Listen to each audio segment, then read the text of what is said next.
armaments industry of vast proportions. Added to this, 3.5 million men and women are directly engaged in the defense establishment. We annually spend on military security alone more than the net income of all United States corporations. Now, this conjunction of an immense military establishment and a large arms industry is new in the American experience. The total influence, economic, political, even spiritual, is felt in every city, every state house, every office of the federal government. We recognize the imperative need for this development, yet we must not fail to comprehend its grave implications. Our toil, resources, and livelihood are all involved. So is the very structure of our society. In the councils of government, we must guard against the acquisition of unwarranted influence, whether sought or unsought, by the military-industrial complex. The potential for the disastrous rise of misplaced power exists and will persist. We must never let the weight of this combination endanger our liberties or democratic process.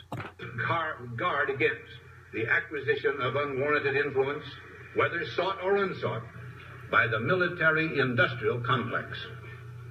The potential for the disastrous rise of misplaced power exists and will persist. We must never let the weight of this combination endanger our liberties or democratic processes. We should take nothing for granted. Only an alert and knowledgeable citizenry can compel the proper meshing of the huge industrial and military machinery of defense with our peaceful methods and goals. We have before us the opportunity to forge for ourselves and for future generations a new world order, a world where the rule of law, not the law of the jungle, governs the conduct of nations. When we are successful, and we will be, we have a real chance at this new world order, an order in which a credible United Nations can use its peacekeeping role to fulfill the promise and vision of the UN's founders. There are now hundreds of new electronic computers.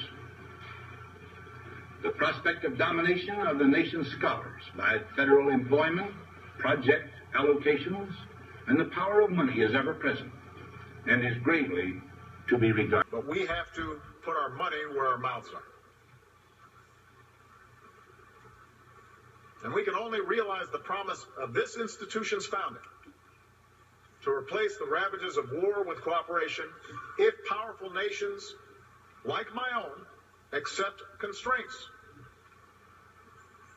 Sometimes I'm criticized in my own country for professing a belief in international norms and multilateral institutions, but I am convinced that in the long run, giving up some freedom of action, not giving up our ability to protect ourselves or pursue our core interests, but binding ourselves to international rules over the long term enhances our security. But the burdens of global citizenship continue to bind us together. A change of leadership in Washington will not lift this burden. In this new century, Americans and Europeans alike will be required to do more, not less. Partnership and cooperation among nations is not a choice. It is the only way, the one way, to protect our common security and advance our common humanity.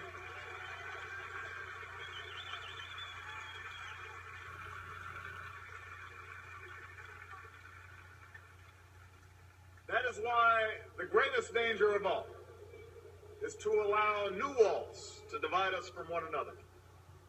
The walls between old allies on either side of the Atlantic cannot stand. The walls between the countries with the most and those with the least cannot stand. The walls between races and tribes, natives and immigrants, Christians and Muslims and Jews cannot stand. These now are the walls we must tear down. Armaments industry of vast proportions. Added to this, 3.5 million men and women are directly engaged in the defense establishment. We annually spend on military security alone more than the net income of all United States corporations. Now, this conjunction of an immense military establishment and a large arms industry is new in the American experience. The total influence, economic, political, even spiritual, is felt in every city, every state house, every office of the federal government. We recognize the imperative need for this development, yet we must not fail to comprehend its grave implications. Our toil, resources, and livelihood are all involved. So is the very structure of our society. In the councils of government, we must guard against the acquisition of unwarranted influence, whether sought or unsought, by the military-industrial complex. The potential for the disastrous rise of misplaced power exists and will persist.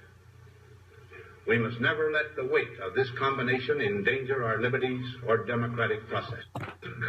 Guard against the acquisition of unwarranted influence, whether sought or unsought, by the military-industrial complex.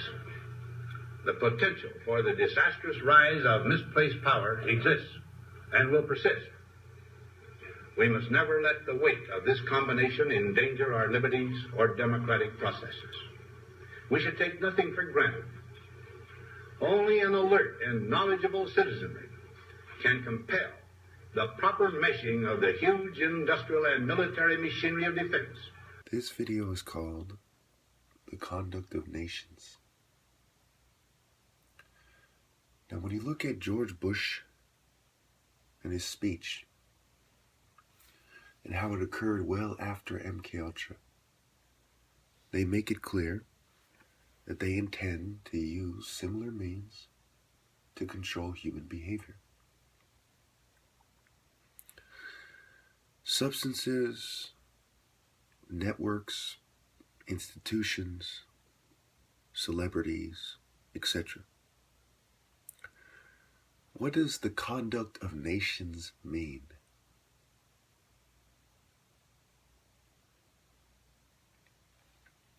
It means how they conduct themselves and how they behave. Too often conspiracy theorists use this speech in a way to make you think that they're just talking about some occult New World Order. You know, a bunch of occultist elitists owning everything. And that is a very grave mistake. That is why I feel that I have the onerous responsibility to set the record straight. The New World Order is about controlling human behavior. Think about the Masons and how they line up and march in an orderly fashion. How the military, the police directing traffic. Even think about that phrase, in an orderly fashion.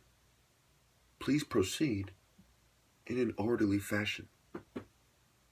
The order goes from the top to the bottom and the bottom to the top.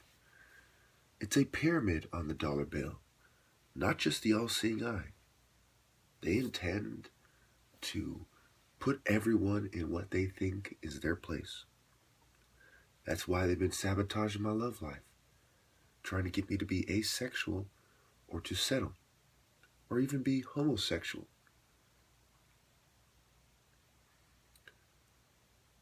The order also pertains to eugenics, where they're trying to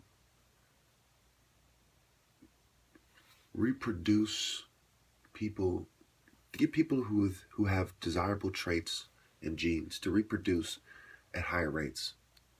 They're sabotaging the races that they don't like in order to justify to a multicultural think tank performing eugenics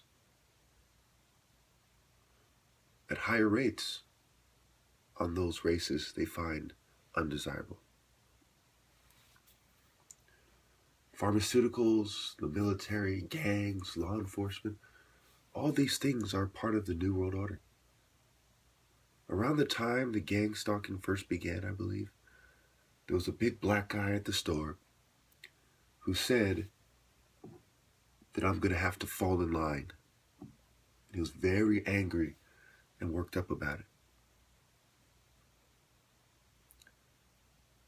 Falling in line, a new world order, an orderly fashion, the conduct of nations, the Supreme Court in the 70s finding that MKUltra and its over 200 sub-projects were about controlling human behavior with biological, radiological, chemical, and other substances and techniques, including coercion, and making people more suggestible so that they could be more easily intimidated.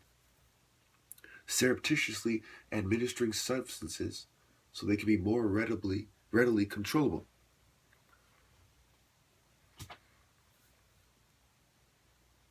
It includes dehydrating the top martial artist, drugging his water supplies, his fluids, because he's uncontrolled. This order is not based on nature.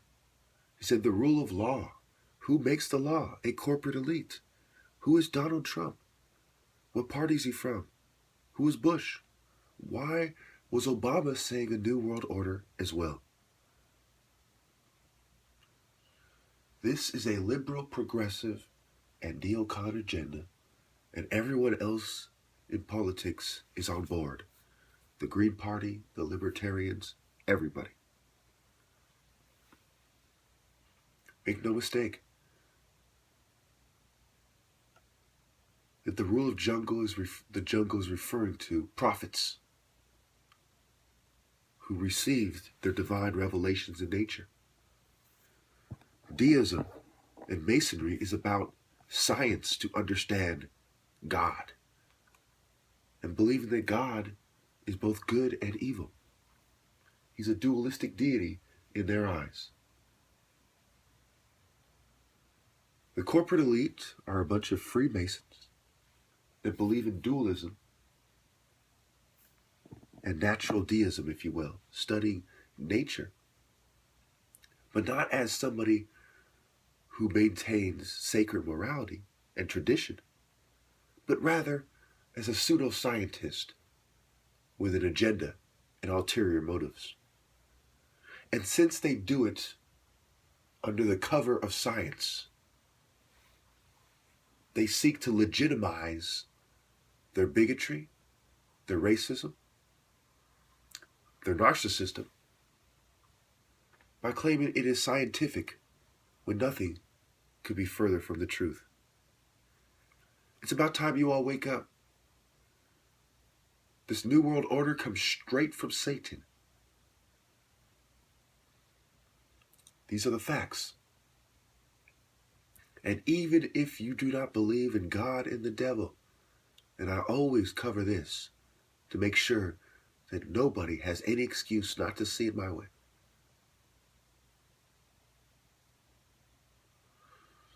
They are atheistic Satanists because they are looking at God from the so-called perspective of a scientist. So there are people that actually believe that there is a God who is dualistic. There are people who are agnostic, and there are people who are atheists.